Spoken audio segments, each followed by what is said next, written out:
beautiful Saturday morning from Calgary, Alberta, Canada, to everyone joining this live chat.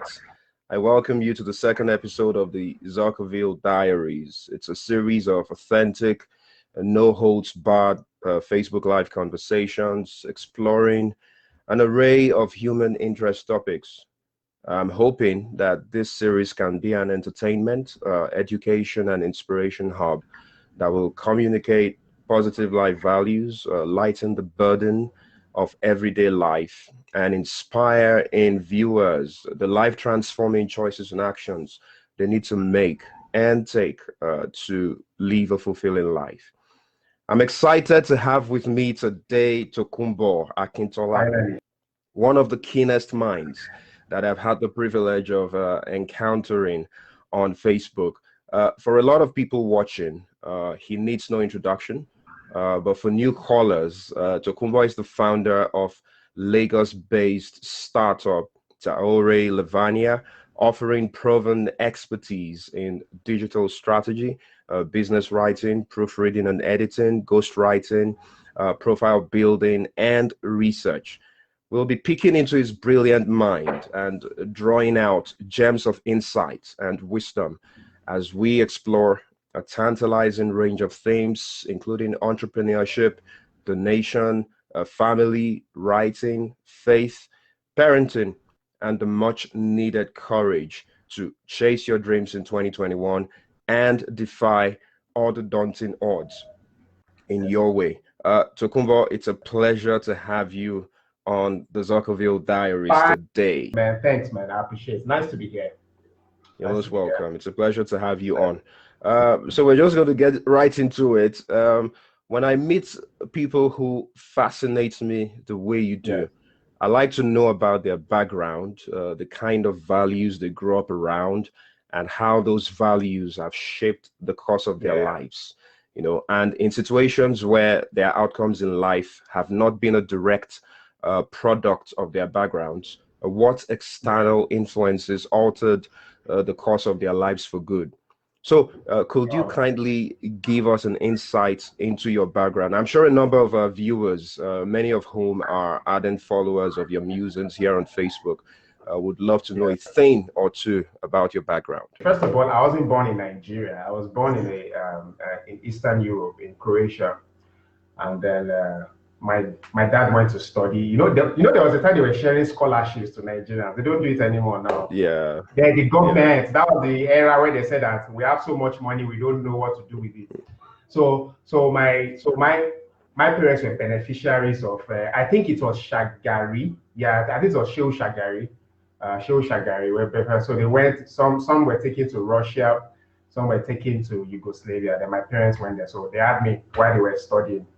And then somewhere along the line, they finished, and then the civil war broke out, and then they left. yeah, My dad came back. I came back to Nigeria, and then blah, blah. So basically, I grew up in Nigeria. I had even come back like I came at 3 months old. I was born December. I was in Nigeria by March or there about March the following year. So and then yeah, my background is pretty interesting.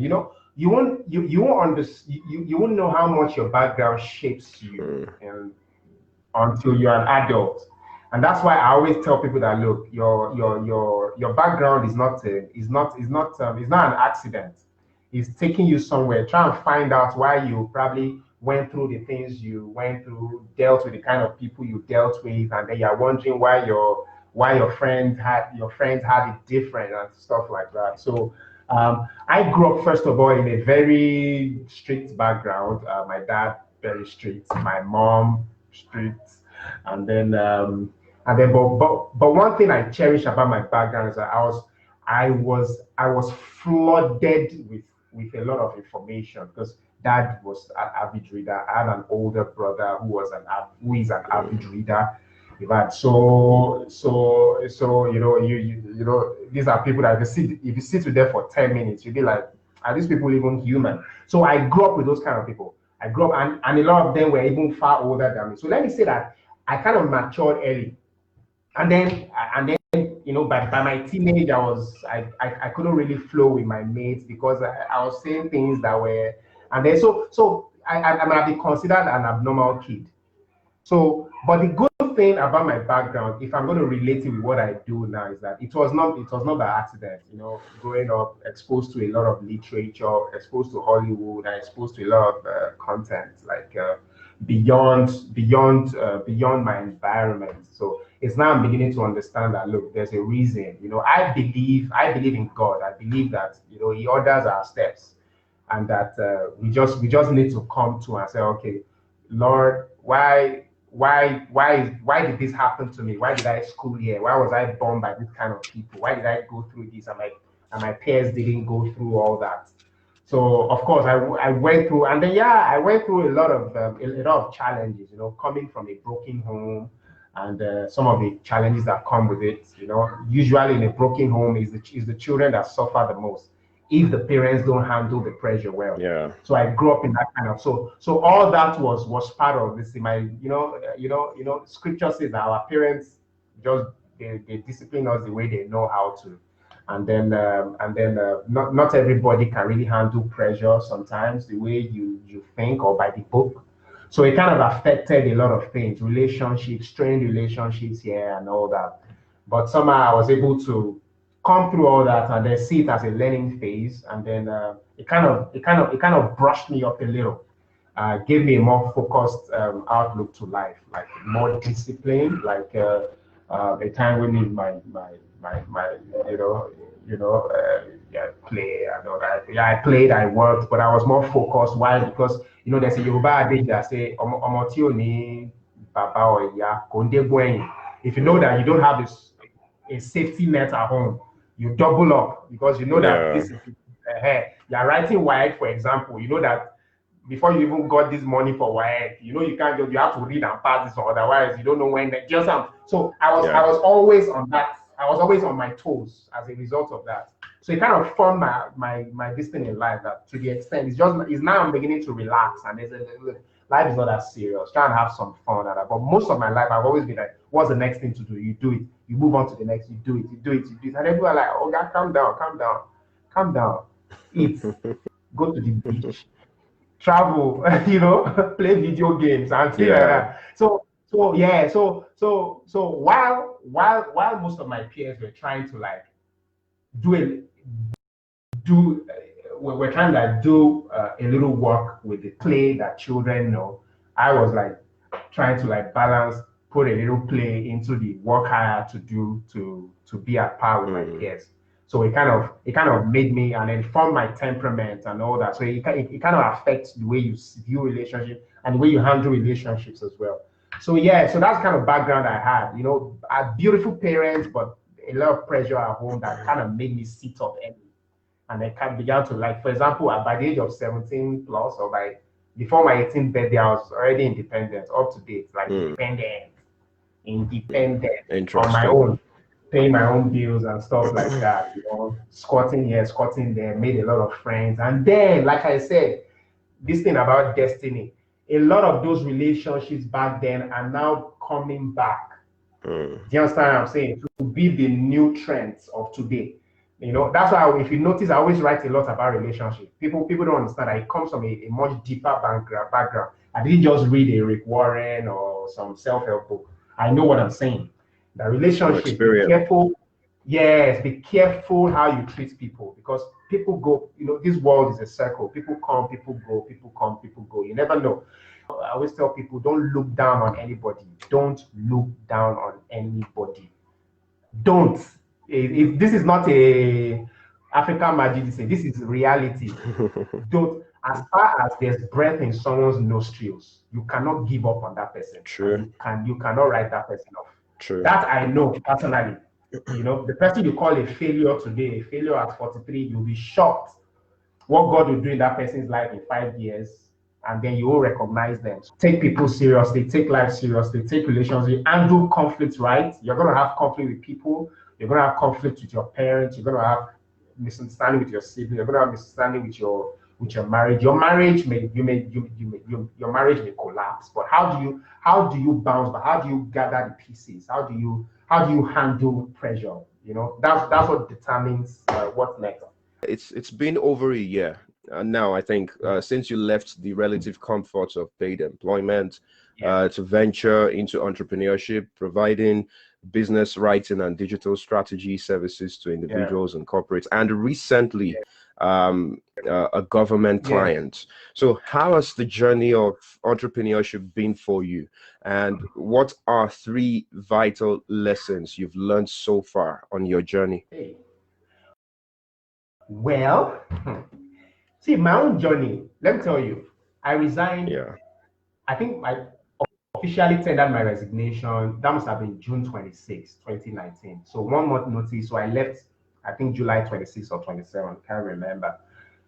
So I tendered 26. I'm telling you that as at June 24, 2019, I wasn't the type of person that will resign a comfortable job, a relatively comfortable job to start.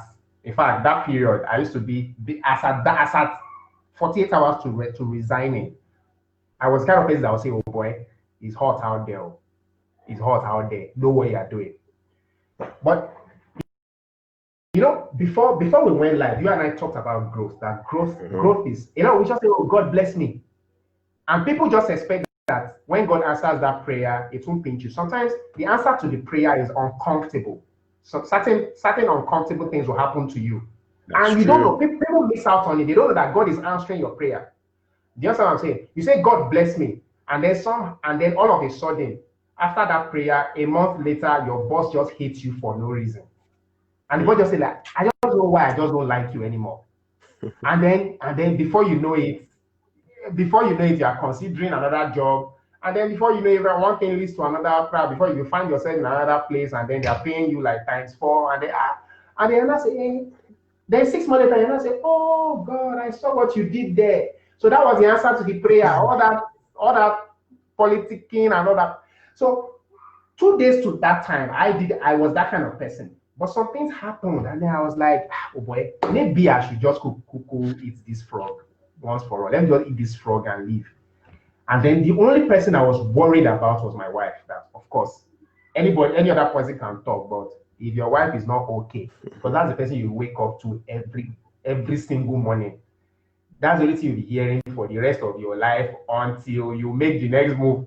So I was like, the only person they'll mention it every day. You resigned. You did not plan. You resigned. You will leave that house. So anyway, I just said, look, I have to manage this PR with my wife. And I said, Auntie, I think I have to resign. You know, all these issues I've been talking to you about, I think I've had it up to here. What do you think? And then she just said, me too, I've been thinking about that. Maybe God will provide. That was all I needed to do.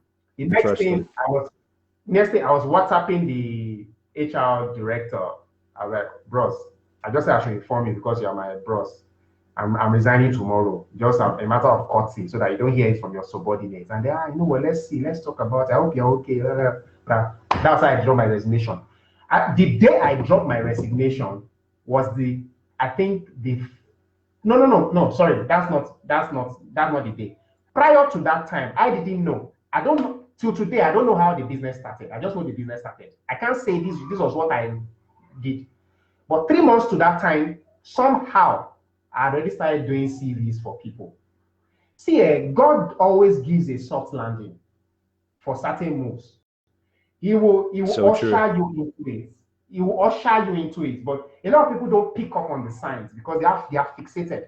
But anyway, prior to about April, I think my first CV job was in April. One lady called Rachel. I don't know. I don't know what she saw, what I did. I don't know. Anyway, that was the job. And then one led to another. To the extent, by the time I dropped my resignation, I already had a note of victory. There's something called a note of victory. You just know. The answer has not materialized, but you just know in your spirit that this is the direction to go. So by the time I told my wife was the last hurdle and the major hurdle. And then she was like, let's say I dropped my resignation. The day I dropped my resignation, and then somehow doors just started opening up and the ideas started coming, and the people just started calling me for jobs out of nowhere. Then the last day, I think the day that I was supposed to leave, there's a bros here, you will know him. He just called me out of the blues, and I was like, saying, there's this job where I work, and then sometimes we get people to come and help us on this plant, and then just to dismantle things and all that. And then, would you like to do it? Just come over to this side of the country, and then at least if you do it for 2 weeks, you rest 2 weeks, you come the following month, 2 weeks, 2 weeks. I was like, the call just came, just like that. I said, how did you know? Yeah. I just, and I said, incidentally, today is my last day in this place. So that was their other sign that God just showed me that, look, Amazing.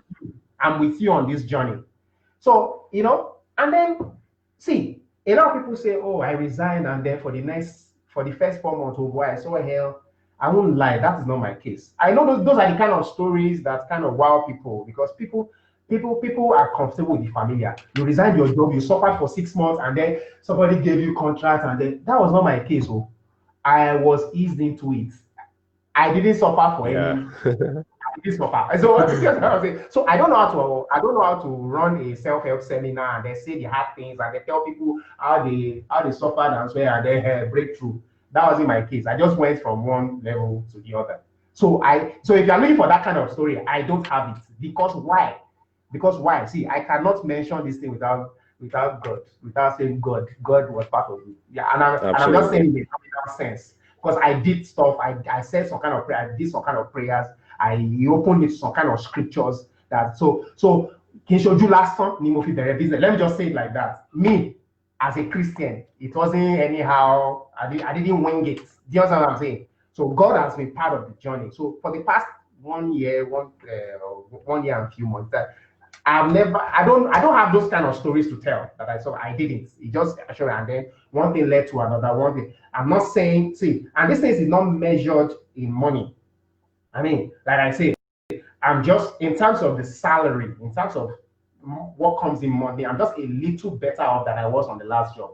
Some months, not even as it was in my former job. It's not even as, in some months I didn't even earn as much as I earned in my former job.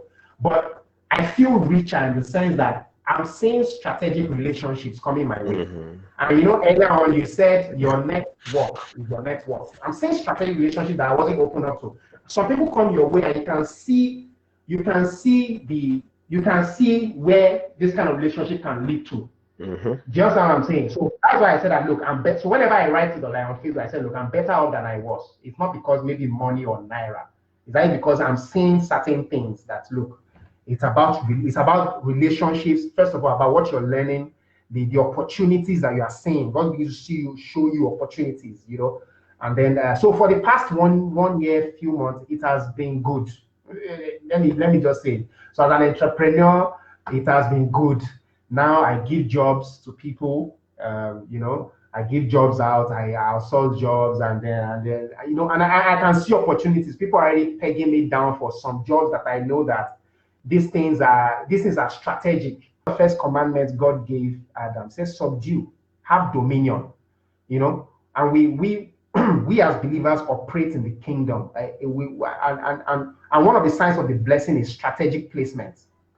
God will bring some kind of people your way. You just see the this is where God is taking me to in the scheme of things, in the grand scheme of things.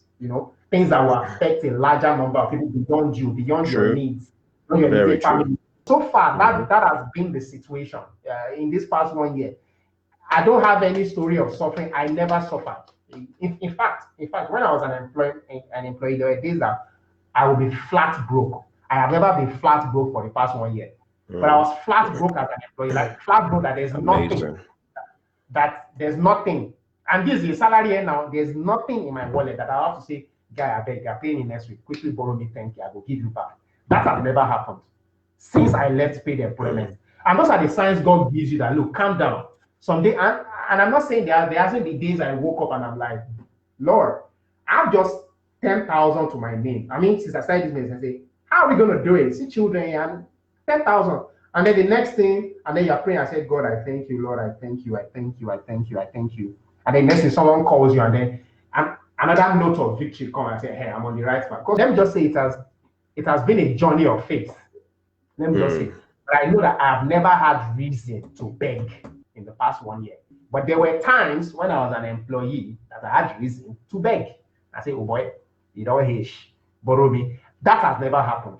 And to think that To think that I am more secure in the seeming uncertainty of entrepreneurship just shows that it is not normal. So, three vital lessons. First of all, is that to live a fulfilled life, you must breath the yearning of your heart.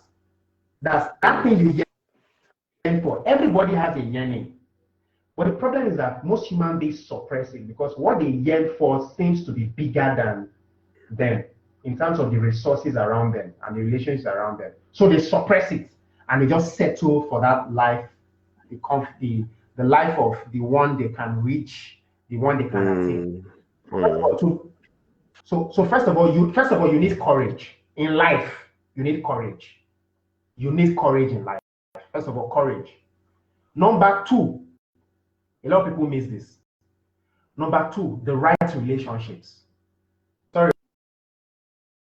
Before you start reading any book on theory of business, these are the things. Courage, because even that business idea, you will need courage to execute it. You need the right relationships. Either enablers, people that will keep the door open for you, or the right talent that will bet that dream.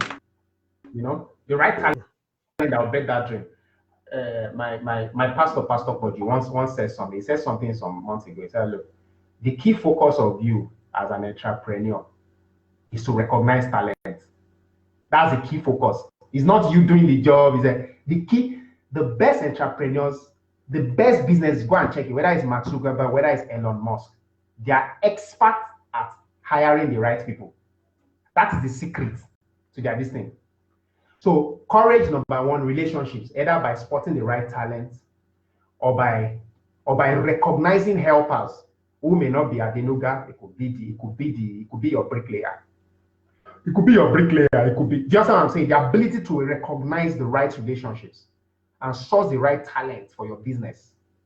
Courage, relationship. Then number three, charity. I'm sure a lot of people are surprised because they'll be expecting to say, oh, get it finance, ledger. Those are not the issue. If you get these three right, first of all, your technical skills, if you understand relationships, your deficits, the areas in which you are not good, you can hire someone to fill it in. Have an arrangement with that person, whether to give the person equity or to be paying the person. So that one is not about being the best graphic designer, being the best writer. You can outsource, but these are the ones you can outsource: ability to handle relationships, to recognize talents, to recognize relationships. You cannot outsource courage. If you don't have courage, you don't have it. You will need courage. Number three, charity.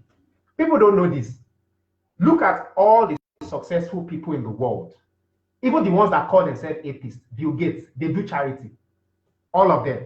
Oprah Winfrey. Even the ones that say, look, I don't believe in Jesus, I don't believe, and these are scriptural things, but they don't know that those things, whoever passed it down to them, the person that passed it down to that person, that passed it down to that person, that person that got it from the Bible. Charity. They understand the secret of charity. Bill Gates doesn't just spend $500 million to eradicate malaria. They've taught them that there's something in living beyond yourself. People who do charity, they know what they are doing. Is how they provoke blessings. In fact, I don't want to go too deep into this thing, but that's why I said courage, and relationships, and charity.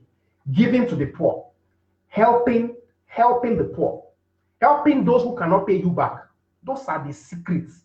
Those are the three things: courage, ability to handle relationships, and charity. Helping people. Know that whatever you have is beyond you. Whatever you have is beyond you. You're supposed to help people. If you're in leadership position, the idea is to uplift people. It's not for you to now start flexing. A lot of people they become CEO, they become managers, and they say that, oh, and the idea is to uplift people, to bring people up, to strengthen people. If you have been promoted to managerial position, they say your idea is to promote the right people, to recognize the right talent and help them nurture, because it's work. Leadership is responsibility. Bill Gates and co, they may not believe in anything, but they imbibe this, they imbibe charity. They strengthen the hands of the less privileged. They ask yourself, how come we have illiterate billionaires who can't read? They don't know where it's worrying, they don't know anything, they don't have. But go and meet these people. They are masters at relationships. They give, and they are courageous. Now, one of the well-documented challenges that founders of startups, especially those who are married, have at the beginning, when because of limited resources, they have to wear many hats, is balancing the demands of starting and growing a business with the demands of family life. Some famous entrepreneurs like Gary Vee, I'm sure you know Gary Vee, who is even further ahead than most in his entrepreneurship journey. He has a radical approach where, he says he's reached an understanding with his wife. She takes care of the kids on weekdays, and then on weekends, he's all family and no work. And then there's 2 weeks in the year, where he spends on a completely work-free vacation at any destination of choice with his family. Now, I believe he can afford to do that, obviously, because he's well ahead than most on his entrepreneurship journey, and he's got people, systems, and structures in place. But how do you, as a recent founder of a startup, balance those demands, growing a business and also managing your family relationships at home? I won't lie to you. This challenge is exactly what my going into business presented. It presented that chink in my armor, that for this one, you probably don't know how to handle it. So it was much. In fact, let me just say, it was just in the past couple of months, and I was now beginning to realize that, oh boy, in your bid to really enter this business, you're spending less time with your wife, you're spending less time with your children. Sometimes you're so tired, you're cranky, and then of course, it's the people around you you take it out on, which are the people you're supposed to spend some time with. So far, here is what I learned. You must create time for your family, which is now what I just relatively recently, if that's correct, relatively recently started doing that. Look, at a particular time, for a few, from XXS PM to XXS PM, I switch off my data, and I actively go, play on the rug, roll on the rug with the children, speak to my wife, go out, go to, do you know what I'm saying? Even if it's for an hour, which is what I've been doing. Now, another thing I adopted, which was what I learned from Bill Gates, last year. It now happened that I actually saw this in November, so it kind of prepared me that, oh, new year, is that I now take every time, I say that this task, I'm devoting XXS minutes or number of hours to it, after which I move on to the next. So by the time I'm done with ABC tasks for X hours, I spend time with family, that my break time, then I go back to.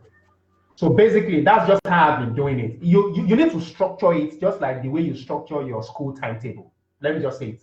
So even if you have to write it like your school timetable, 8 a.m. to 9, this chore, 9 to 10, this 11 to this thing, play with children, 12 to 30, call parents and wife, 12:30 to, even if you have to do that, it is still something. So nobody should think that, oh, I have it all together in that sense. Moving on to what you do and some of the things you do at your startup.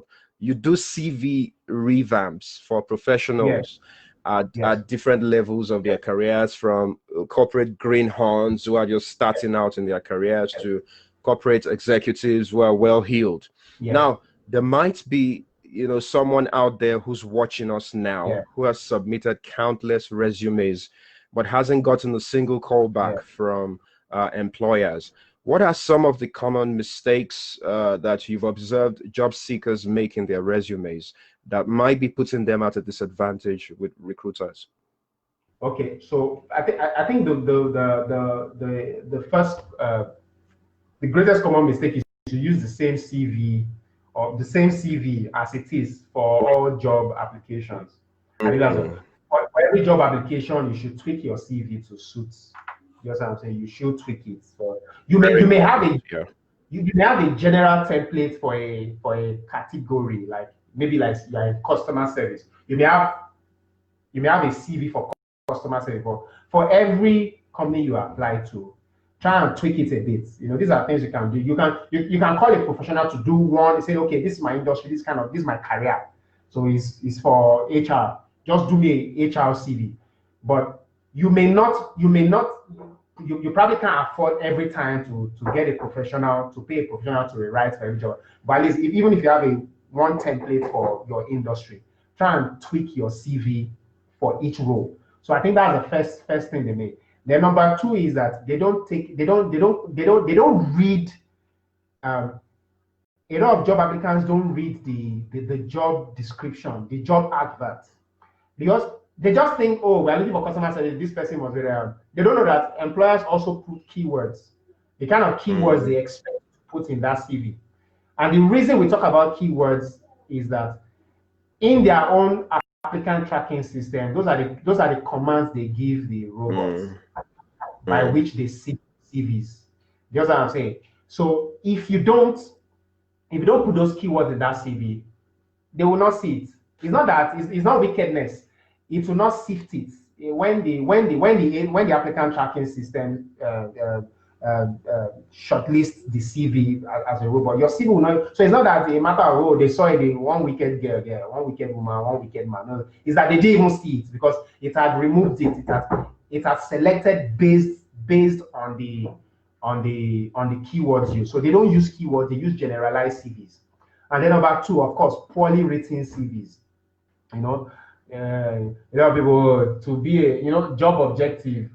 First of all, your objective is to do what you are told to do. So you shouldn't have objective on your CV. What you should have a summary. Your objective is to do your job. That's your objective. You can't have any other objective other than that. So you don't need to write objective. So another thing is that they write, everyone just write the same thing to work in and it's vague.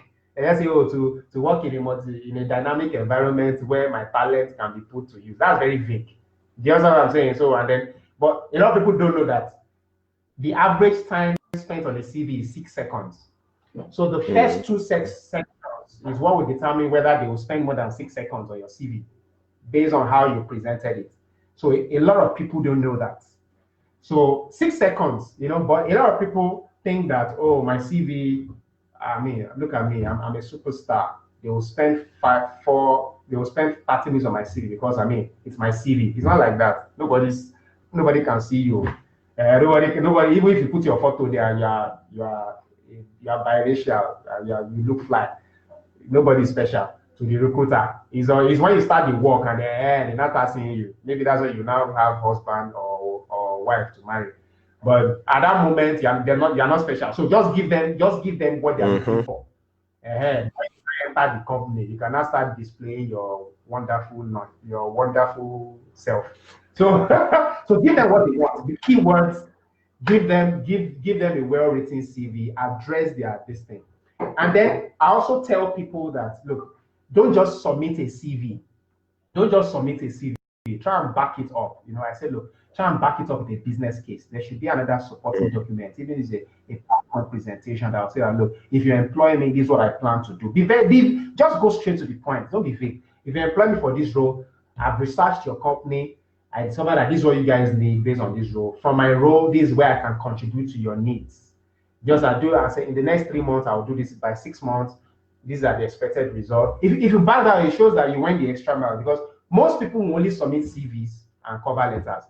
Few people will go the extra mile to say that, look, beyond that, this is what I plan to do for you guys specifically. This is what I've discovered. This is my research. These are the opportunities out there. These are the threats. These are how you guys can. If you do that, you'll stand out for that. But first of all, that's after you must have even been called for the interview. So that's why your CV has to be solid, because that's what will determine whether you even see them to tell them what you will do or not.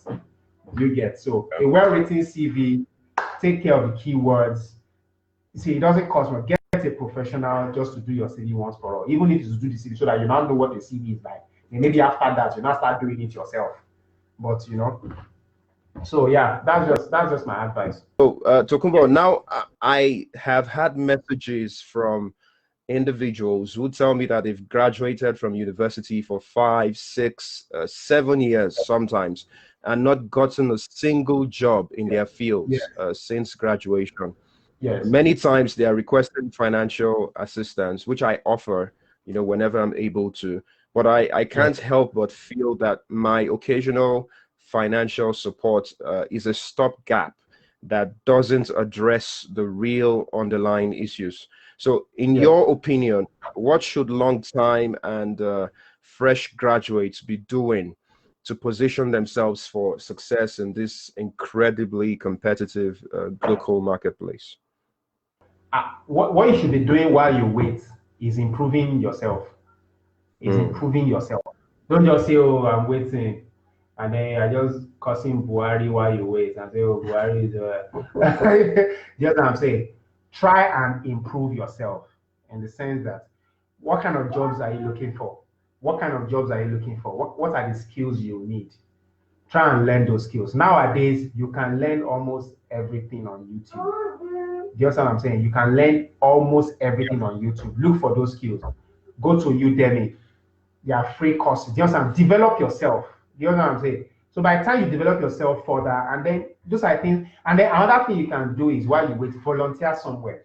A lot of people think that I must, for me to work, I must earn. And that's what and that's where they get it wrong. And I'm like, you can't just be doing like this. You should be learning something or volunteering somewhere. If you volunteer, you don't need to get paid to get experience, but you need experience to get paid. Wow. I think I should tweet that. Let me just quickly tweet that. Wow, that was deep. Anyway, you know, go ahead. That's profound. You don't need to get paid to get work experience, but you need work experience to get paid. So you're just waiting. You're not volunteering, even in church. You're not volunteering. Just go and volunteer somewhere.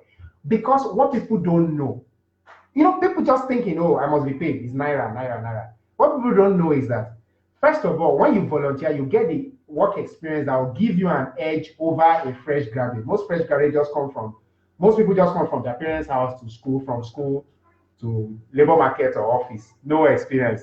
They just come. That's why new intakes are some of the most difficult people to have as team members, because they are cool. They just talk anyhow. They don't have they come in anyhow. They are entitled. They think that the company should. So you know what I'm saying. So, but by the time you must have volunteered as a fresh graduate, you have learned the ethics, work ethic, the work culture. You understand what I'm saying? So even from the interview, you already see that you are different, because there's a way, even your comportment, this one has been in a structured environment, this one has been in other environments other than that of their parents, where they are, where they are giving where they are pampered. Guys, that's the nugget of wisdom. You don't need to get paid to get experience, but you need experience to get paid. It set my brain aflame. That's if this is the only thing, if this is the only thing somebody takes away from this conversation, in fact, we should be charging right now. It's because this is a master class we're having. This is a master class we're having right now. So let's move on. You write exceptionally well. Thank you for that. Which is why you're one of, you're welcome. It's one of the reasons why, you're one of the few people on my See First list on Facebook. Now, there are people watching us, there are people watching us right now who feel like they have stories to tell, whether about their businesses, their ideas, or just experiences they'd love to share with the world, but they have no confidence in their writing ability. So what practical steps could such individuals begin to take from now to develop and hone a writing skill? First of all, start by reading a lot. Start by reading. See, probably the reason you can't write. See, there are people, there are writers, there are exceptional writers, and most avid readers are good writers. I think there was a time I put it on Facebook. Probably you were also the one that now said that, "Oh, there's another doctor." When I said that doctors, engineers, and pharmacists often write well, and that's because those are professions where you have to read a lot to be qualified. You know what I'm saying? If you notice that an average doctor writes well, that I have noticed. If I see a doctor that doesn't write well, the qualification will be in doubt. So there's a correlation between reading a lot, and writing. So if you want to be a good writer, start by reading a lot. If it's fiction you want to write, read a lot of fiction. If it's non-fiction, read a lot of non-fiction. If you want to be an academic writer, read a lot of academic work. Do you understand what I'm saying? So you see, you can't write without reading. I don't. There's no That's true. two ways about it. See, listen. There are many examples of that, but and the reason I'm saying this is actually for Christians, the Christians watching, because Christians, this grace thing, they misconstrued it as license for laziness. There's a guy I put it on Facebook. I said, look, Moses was chosen for the job because he was royal. Let me tell you, it takes a prince to lead slaves successfully. Moses wasn't just chosen by accident. Why didn't God choose one of the slaves to lead the slaves out of Egypt? Why did he choose someone who was raised in the palace? Moses was raised with a lot of books, and that's why he could write books. He wrote the book of Job. He wrote all those books. God doesn't just choose people for jobs just as they are. This thing we call grace. People miscan, and that's why you just sit down and then they get frustrated. And then after 10 years or 20 years of going to church, they come on Facebook and say, all these people are fake. I was a Sunday school teacher. Yeah, they were in bad. Just they didn't understand certain things. You know what I'm saying? Paul, I believe Jesus chose Paul because he was a man of letters. That's why he commandeered him. He was a man of letters. Paul was a lawyer and he was a businessman. Lawyers are often good writers because, again, it's a profession that requires a lot of reading to be qualified. Do you understand what I'm saying? So if you notice, I've given Bible examples so that Christians, I can shake that table once for all. Because it's funny that Christians are some of the laziest people you have in an office environment, in the labor market. The born again Christians, they are lazy as businessmen. This thing they call grace. You also be a good writer by writing. Write, share with other writers. Let them critique you. Let them correct you. Just what I'm saying. Read from other writers. Don't just stick to what you know. Read a vast range of literature. Just what I'm saying. Read from other people. Share ideas from other people. Read, write. Let someone critique. Don't be proud. You can't say you want to be exceptional and you're not open to correction. Pride will kill you. Stubbornness is a form of arrogance. You're just stubborn. You will not grow. You know what I'm saying? So read and write. That's how you become a good writer. And let share with people. Join communities. Join writing communities. On Facebook, don't just be talking nonsense. You're just joining stupid trends. When you know that you want to be a good writer, write exceptional writers that will make you uncomfortable. That their writing will make you uncomfortable. Discomfort with someone's talent is proof that you have an opportunity for growth. Don't just be mingling with people that make you comfortable. All of you are just deceiving yourselves in your mediocrity. Add people that are more advanced than you, that will make you look small first. Then before you try, they rub off on you. They are just seeking the kind of people that will make you feel good in your mediocrity. You will not grow. So if you want to be a good writer, add good writer on your face. Be deliberate about your social media engagement. Add good writers, read from good writers, put them on your C-first list. Buy a lot of books. Africans don't read. And that is why this continent is behind. Do you think that's true? Don't. Africans don't read. It's one of no. I'm just saying that I'm just saying no. See, there are exceptions here and there. But as a culture, the African culture is predominantly oral. And it's an undoing. I tell people, it's a disadvantage. The African culture is predominantly oral. But all the civilizations that have changed this world, if you look at it, they are literate cultures. Is it the European? Is it the Arabic? Is it the Jewish culture? They are literate. They are people who keep record. They are people who read and write. But the African culture is oral. And that's why we argue so much about even our own history as a nation. You say, is Yoruba that first came? No, is Igbo? Is Modakeke? No, is Ife? Because it was not documented. Nobody wrote anything down. There's nothing for anybody to read. They were just arguing. Nobody even knows who started each war, who was war, whether the slave masters brought gun or maybe they brought mirror and calabash. Nobody knows. Because they didn't write. They were just eating and gisting under the moonlight and getting fat, burning children. So sorry to say, but I'm just saying that to be a good writer. I totally get you. Yeah. Yes, I say I mean, even culturally, you hear people say things like, "Na buy book, na book go put food for my children." Exactly. You get those kinds of comments. They are lame and mediocre, and that's why we have so many. Anyway, so anyway, to be a good writer, you have to be a good reader and writer. Keep writing, let people critique it, let people laugh at you, show people, have a true few trusted mentors and say, look, see this work I did, or see this thing I turned in, or see this assignment, or see this post.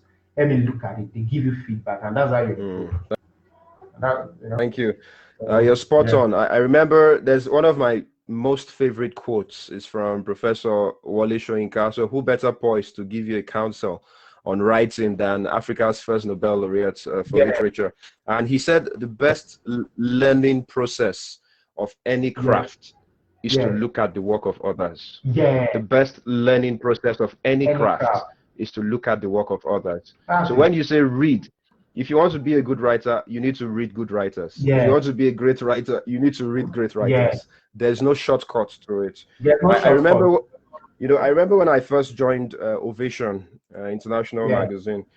Prose writing is flowery. You use a lot of adjectives. You use a lot of fancy descriptions for things, for events, for people, and things like that. I was coming from a newspaper background, and hard news is just you deliver the straight facts. How, what, when, where. You don't really bother so much about using flowery descriptions. But it was a challenge for me. My editor then, Mike Effiong, one of the best writers I know on this planet. So he called me and said, your writing is too hard. It's too, and this is a magazine. It should be light. People are already going through so much in the week. So when they pick a magazine, they want to read something that will put a smile on their face. Exactly. Something that will take them, into the seventh heaven or something like that. So you know what I did? I took all back editions of magazines, of the magazine, of Ovation magazine. And I went home, and virtually everything that my editor then had ever written, I sat down with them, digested them, read them, tried to write just the same way. Trust me, within a month, I was already trusted to do great projects, go to Abuja, interview some of the biggest people and write about it and things like that. So that's the way it works, really. If you want to write, especially if there are writers you admire, then you have to read their works and subject yourself to the discipline of putting into practice the things you learn style. And another interesting thing about it is that you often take a contrarian position on trending issues. I've always wondered, what frames how you read and analyze issues to be able to read the sometimes unpopular positions you take, which when critically assessed tend to have some strong merit. And how can people develop these critical thinking skills that are necessary in a world where opinions and beliefs are thought to be true, simply because they're popular? See, first of all is to, I don't know whether it's by virtue of my background. Sometimes when you grow up as a lone ranger, you've trained yourself not to owe anybody allegiance. That you're trying to massage their ego, and then that's what guides what you say or not. Maybe it's my background, but for many years of my life, I didn't think I owed anybody allegiance anyway, because I was just running my own thing. So it kind of shaped my thoughts, and then I just saw things from a different perspective. If you're in a crowd, you can't see beyond everything that is around you. But if you're like, you step back, you now begin to notice certain things that everybody is not seeing. You understand what I'm saying? And then another decision I just took earlier on in my life is not to follow the mob thinking. The fact that you suggest the thought for me, I will critique it first, see the merits, and if you want it, then I will join you. But I'm not just going to join just because that's what everybody is saying, and I don't want to be the odd man out, and then I just flow in with this thing. Even in secondary school, I didn't used to follow anybody to jump fence or anything. I was just somebody. So let me just say, this thing is not. I'm not forming. It's my back. That's how I've just been that kind of person. When everybody's running, it's like, why are all of you going there? Must you go there? Is it by force? You are going there because he is going there. Short job being equal. You know those guys. So I always ask the question everybody was afraid to ask. Hey, yes, that's what if you don't do it now, they will say that you are forming. I said, why is it you are forming? Don't you have a life? So I think the first thing in life is to have, if you have something you are chasing, you won't be distracted by people that they say are highly intelligent. If you look at them, they are critical. They're able to True. deploy critical thinking, and they are quite objective in their reasoning. Do you understand what I'm saying? They are quite objective in their reasoning. They'll say, "Oh, everybody hates. Why must I hate what the person you hate? Why? Just give me a reason. Just because you hate. What's the reason? I'm not saying the reason. I will not." Do you understand what I'm saying? And then all that. So everything is interwoven, and all that comes with a level of confidence too. Because the truth is that a person that is intelligent is more likely to be able to harness relationships, manage their environment, harness resources, and probably they don't need approval of too many people to get things done. A lot of people they even kill their conviction. Some are saying what you feel about a situation. Some people have been so conditioned and bogged down by fear of man, which is idolatry, to a extent that they can't even say that this is my conviction concerning this matter. Is that bad? Most people think alike. Let me just put it like that. But it takes some level of confidence for you to be able to live your conviction. And one thing I've just decided is that look, I'm gonna live true to my conviction the more I discover myself. Because yeah, for a long time early on in my life, I had to suppress a lot of things to make people comfortable. I discovered that look, life doesn't work that way. Just I I'm used to saying, do I just that said, as look, well. Yeah. yeah, just you don't want them to, even in the workplace, that don't shine too bright so that they You won't. diminish yourself. Yeah, I can Exactly, you don't relate. say, Totally. just calm down, collect your salary, you don't. I said, nah, not anymore. Do you understand what I'm saying? If you're uncomfortable, then that probably you're not meant to be in my space, because you have to be comfortable for us to work together. You have to be comfortable with me. If you're not comfortable, then probably you're not meant to be in my space. So yeah, so that's just why. So whether it's Facebook, whether it's office, whether it's business, if you're not comfortable with me, you're probably not meant to be in my space. So it's not a thing of pride. It's just that it takes two have to agree to work together, and there has to be that flow. But the moment there's a whole lot of you're trying to give it one thing, I can forgive some other things, but that attempts to muffle me. That one I don't. Yeah. No, that attempt, no. Yeah. I would that one, yeah. Immediately, I won't waste time because I've been down that road and it hurts me. You will lose your That's soul. true.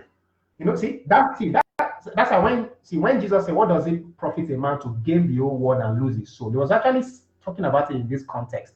A lot of people do all these things because if I say that uh, I'm not in support of this trending move. Some people they will not give me jobs. They will say I should write CV for them again. They won't bring business plan. So that's why Jesus was saying that what does it profit you? You gain all that, but you lost your soul. Do you understand what I'm saying? Yeah. There's no profit to it because your soul is your essence. That's really who you are. Then apart from the fact that it's idolatry, because it means that you fear men above him. Now I'm taking it from a believer standpoint now. What was the first commandment God gave? He said, "I am the Lord thy God. You shall have no other God before me." That was the first thing he said. And when he was saying it, he wasn't talking about stick and with cowrie on top. Yeah, he had human beings in mind. Because human beings are like, after God is human being. So he must have had human beings in mind when he said that you shall have no other God before me. That you can't place man, you can't fear men instead of me. And I say, because if I put this post out and say that I support this person or I don't like this ideology, some people may say I should stop writing CV for them. So let me just be saying, yes, it's true, so that I can be getting CV jobs. Jesus is saying that what does it profit a man? You get all that money, but you lose your soul. You know what I'm saying? And that's why a lot of people are unfulfilled. They have everything. They are in the best groups.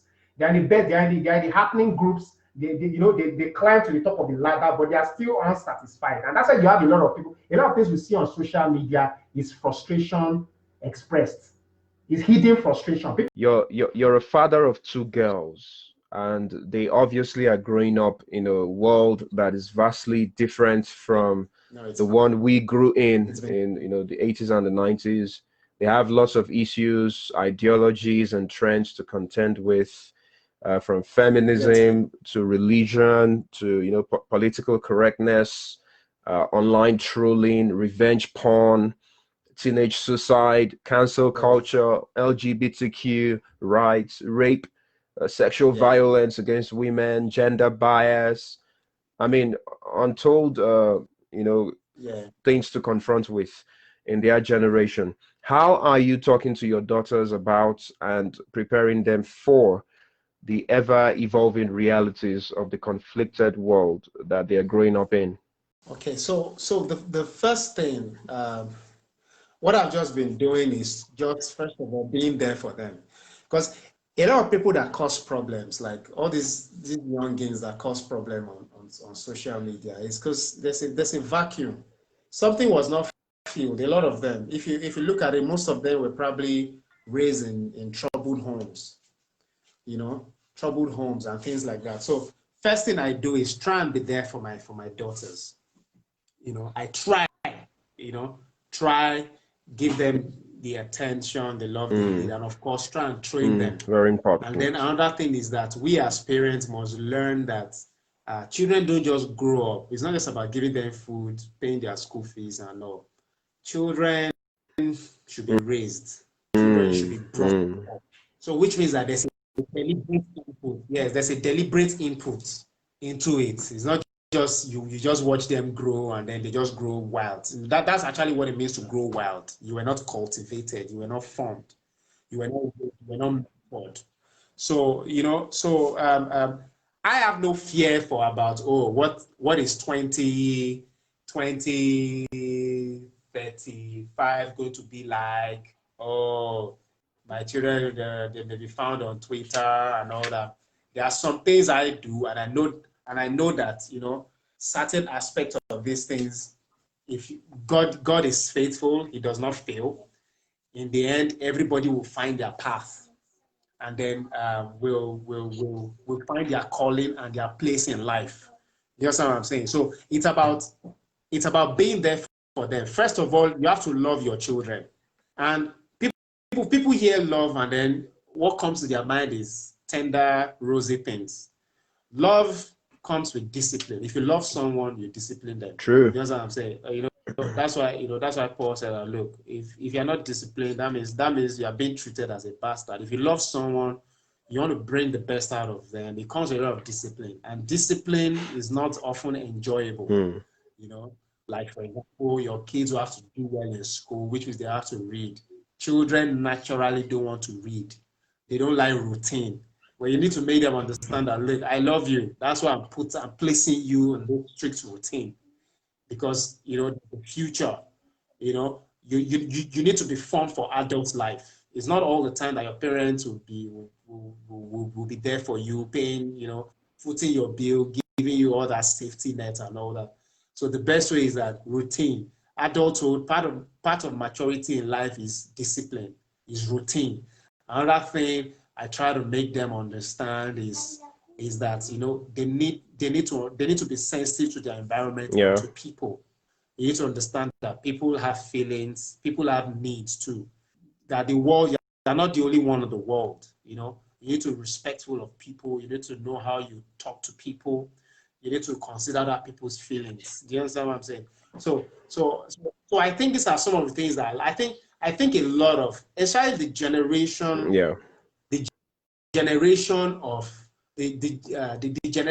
parents that are fathering the I don't know whether it's generation X or Y, the ones after us, the people in their 20s.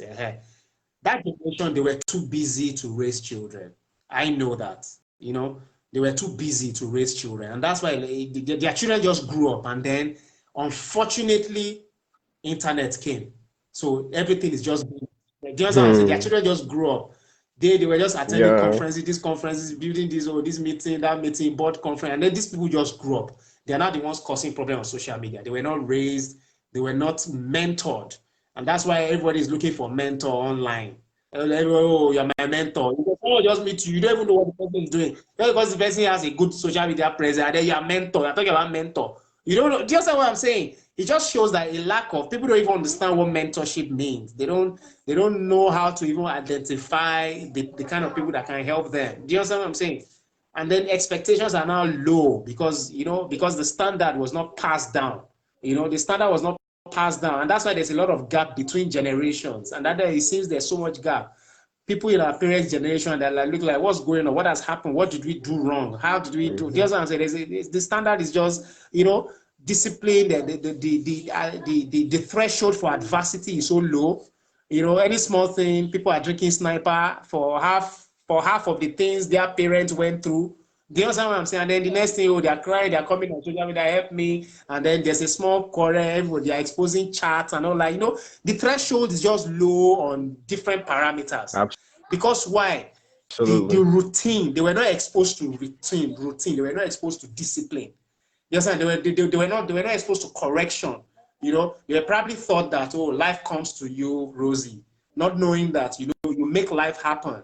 If you have, exactly, if you have a destination, there has to be a deliberate input towards it. It's not about government. It's not about your parent. There has to be a deliberate. You know, so they were not. Let me just say they were not prepared for adulthood, and that's why all you have is an expression of unpreparedness for adulthood.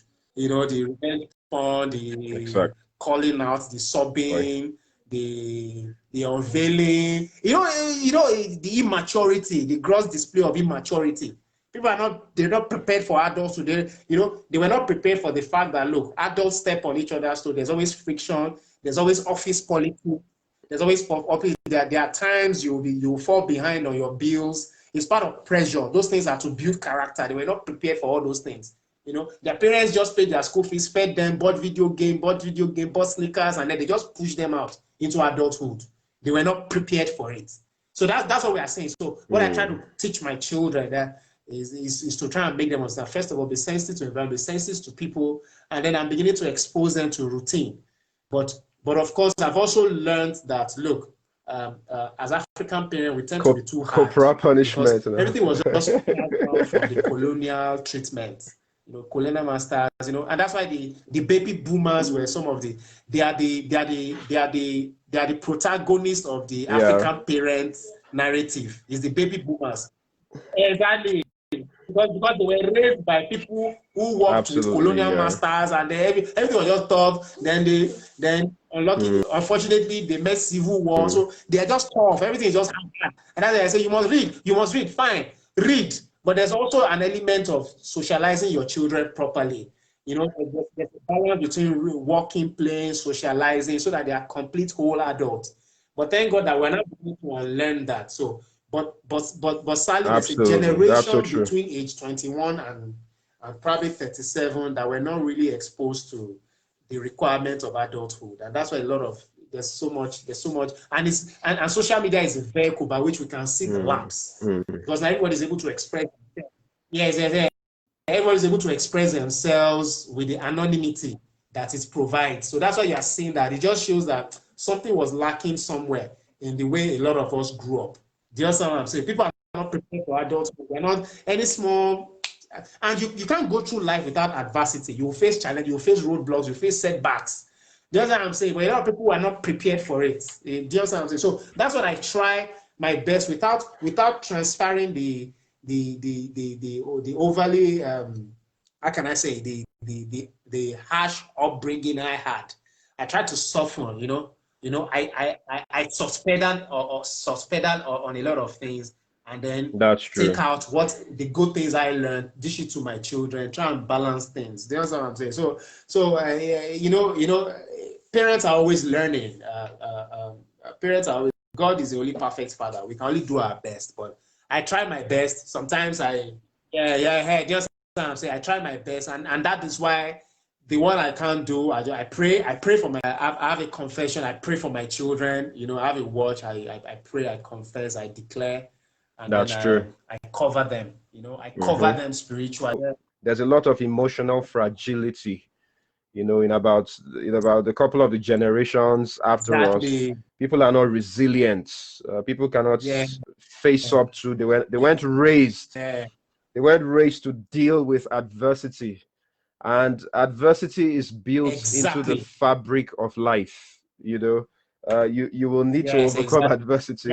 There's a lot of things. The things that benefit humans come with a lot of pain. It's easier to eat junk food, but if you want to eat healthy and stay healthy, it demands more from you. It's easier, to be to not be fit, to be unfit. But if you want to get fit, you need to work out, and working out is not easy. It's hard. It's easier to be average, to be mediocre in your career. But if you want to be exceptional, Exactly. it demands more from you. You have to go beyond the regular call of duty. So, very insightful points. I It's hope not people who are listening are really exactly. taking away a lot of Exactly. valuable nuggets from some of these points that Stokes has raised. You're a Exactly. person of faith. You wear your Christian faith and belief in Jesus Christ like a banner on social media. So everyone who knows you know this about you.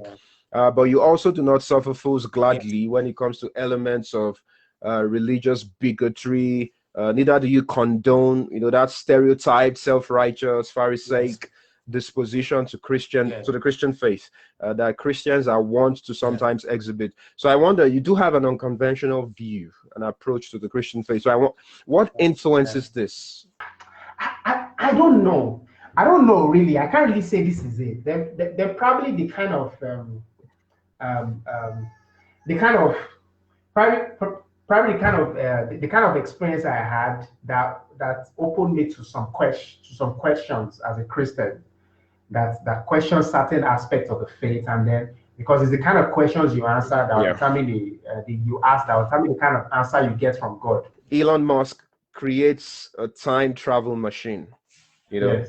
and you're one of the few individuals invited to try it out. Now, not that I believe personally that time travel is possible, but Yes. hypothetically Yeah. now, you could go back in time to see your younger self in your upcoming service. I mean, you see your younger self in your final year, I meant to say, in university. Yeah. There's perhaps excitement welling up on the inside of you Yeah. for your upcoming service year and the thrills of starting a Yeah. career.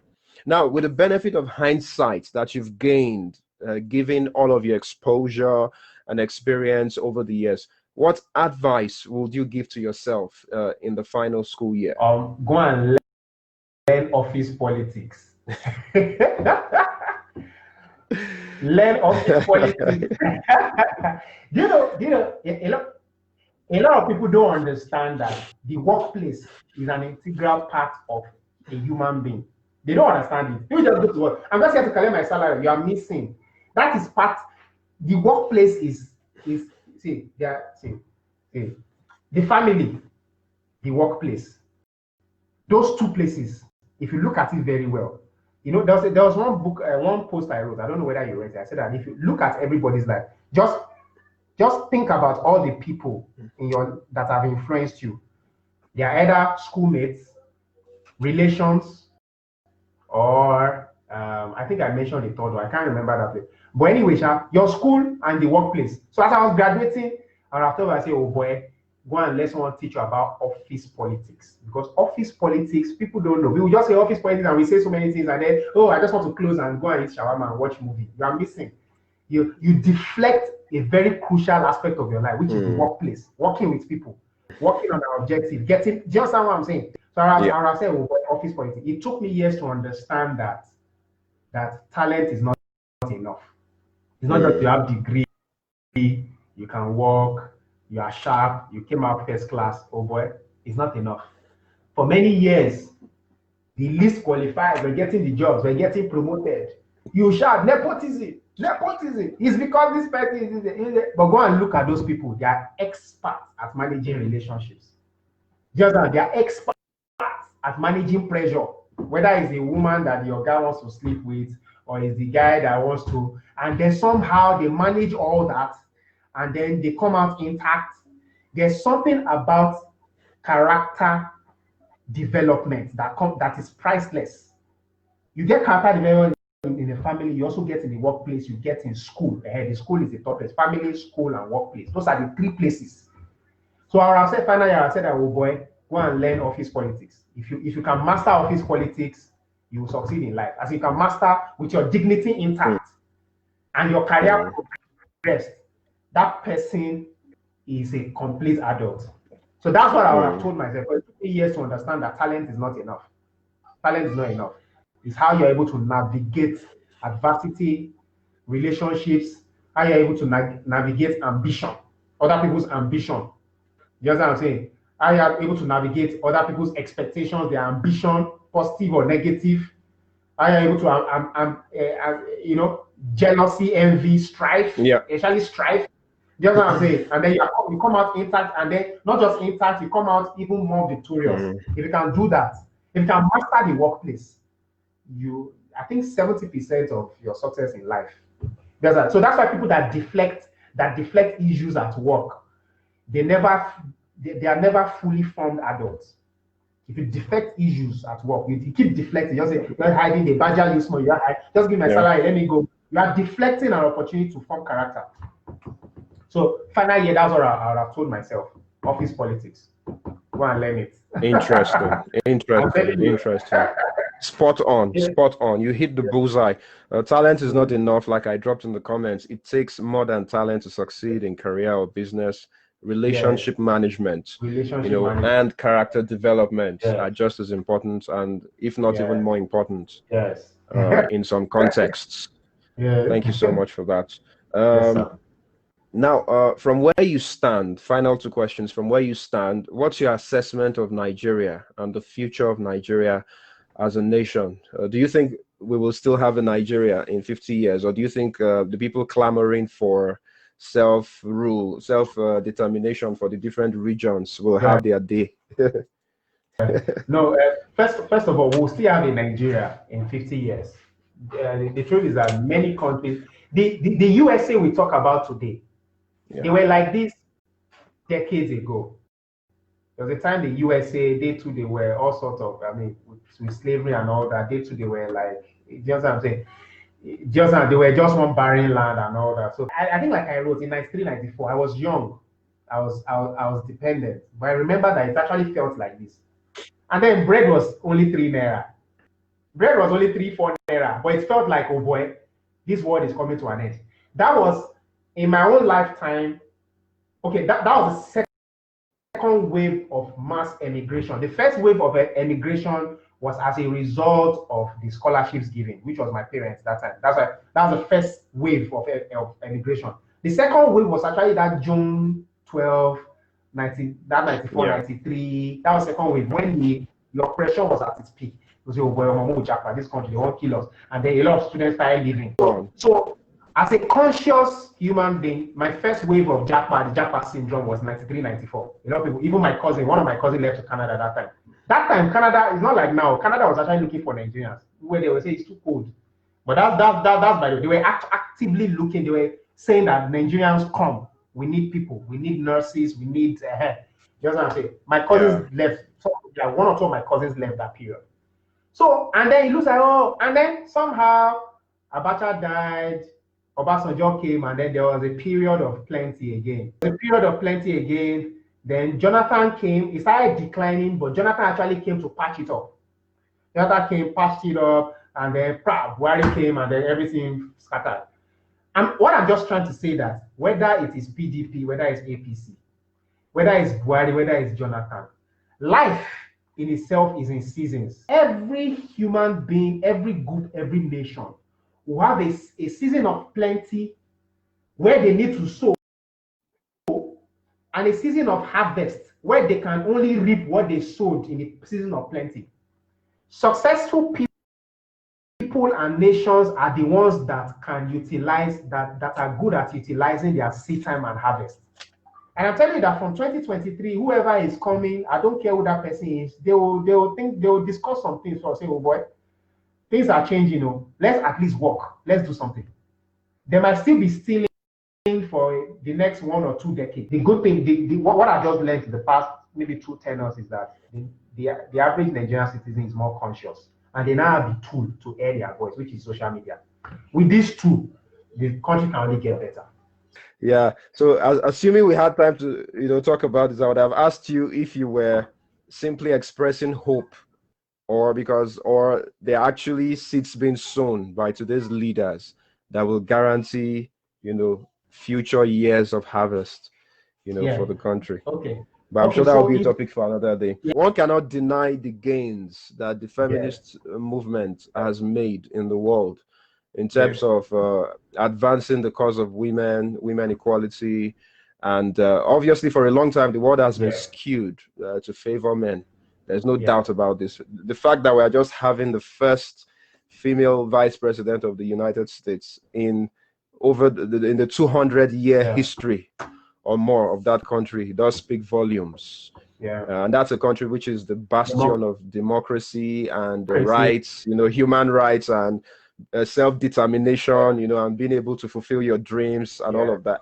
Yet we're just having the first female American vice president. So what are your thoughts on feminism? Okay, so well, what feminism portends, I have nothing against it. I was raised by a single mother. I have 2 daughters. I have sisters. What it portends, what it claims to represent. But then, where I banter with it is that, okay, you came to represent, but there are some loopholes that are not being addressed. And then how come the movement attracts a lot of, how can I say it? Attracts a lot of Trojan horses. Why? How come is attractive to a lot of bitter and toxic people? Which means that there are some aspects of it that need fine tuning. There are some aspects of it that everybody just trying to sweep under the rug. I have no. In fact, I told someone that I've worked with more female bosses than male bosses. I've worked with more female bosses. Do you understand what I'm saying? Than male bosses. So I have nothing against feminism. What I have nothing against the. Let me just say, I have nothing against what it stands to represent. Like giving qualified women. That is always my strength. Don't just say, because I'm a woman. A woman has to be there. Is a woman qualified? Because a woman has to be qualified. Absolutely. It's not just society is not advanced. Society is not a social experiment. Especially leadership is not a social experiment. It's like you put a woman, is the woman as qualified as the men on board? They put the woman there. Not just because, I'm a woman and then I can shout, I can raise a hashtag. That's not how men get the job. A man does not just get to the interview and say, and they say, so why should we employ you as CEO? I mean, because I'm a man, employ me. No, but a lot of feminists will give you the impression that that's how men get things done. And then if you say, feminism is for allowing people to express their this thing. So then why are some of you against women who choose to be praising their husbands and sit at home and be nursing babies? Shebi is their choice. Why can't you respect that choice? Those are some of the things we raise, and I'm like, you say, choice. I say, look, this thing is confusing. That's what I'm saying. The Constitution recognizes everybody as equal, even though it might not be practiced. Everybody equal citizens. The Bible, even Christianity, Paul said in Christ, there's no male, there's no female, there's no Jew, there's no Gentile. The same Christianity. Do you understand what I'm saying? But I'm just saying that you have to, if you're going to represent something, you have to understand the parameters and go all the way. A very controversial topic and very, very interesting points. Well, in a way, I still feel like the world is not structured to favor women. Yeah. Even are we saying that there haven't been qualified women in the 200-year history of America?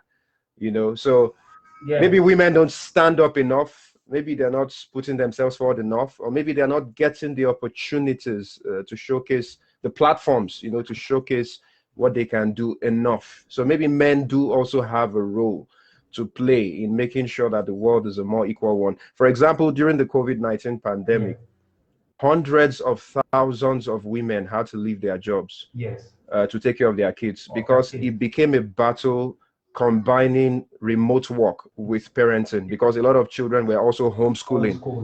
So many women had to resign. It sets back the gains that had been made by women for so many years. It set it back significantly because a lot of women who had promising careers had to resign their jobs to stay home to homeschool their kids, because they couldn't obviously combine the demands of work with homeschooling. And family always comes first. Very important. So there's a lot to be said about these issues, but I acknowledge the points that you raised very strongly. We've come, guys, to the end of another fantastic chapter of the Zuckerville Diaries. Thank you so much, Tokes, Thank you for very coming much, on. man. I understand how busy you are, especially having just moved. And, that Yeah. combined with the demands of work, work doesn't stop, obviously, for you. Yeah. So I want you to know that the sacrifice of your time and resources to be with us today is not lost on me. Thank you for availing us of your incredible It's my privilege. wisdom, knowledge and experience. I'm sure everyone who joined had a great time. And I wish you tremendous success in all your endeavors in the coming Thank days and months. you. And Thank you very much, I man. I absolutely hope to bring you back on a future episode of the Zuckerville Diary so we can talk about what new dragons you're slaying. I'll be honored. I'll be honored. That'll be great. I'll be honored. Yes, I'm going to cash that check in Okay. future. And to everyone, I'm going to cash that check for sure. So, and to everyone who's watching now, thank you for staying till the end. I know it's been quite a hustle and bustle going through this session with the internet connectivity issues we had. But I hope you enjoyed the conversation and you had your time's worth. Now, if you want to catch a replay of this conversation, please head to YouTube and subscribe to the Zuckerville Diaries YouTube channel. I'm going to drop the link in the chat. It's the Zuckerville Diaries YouTube channel. You'll also be able to watch previous and future episodes of the Zuckerville Diaries on the channel. So we're building a library of wisdom on that channel. So show us some love and support and head on to YouTube and subscribe to the channel. Until I come your way next time, stay safe and God bless you.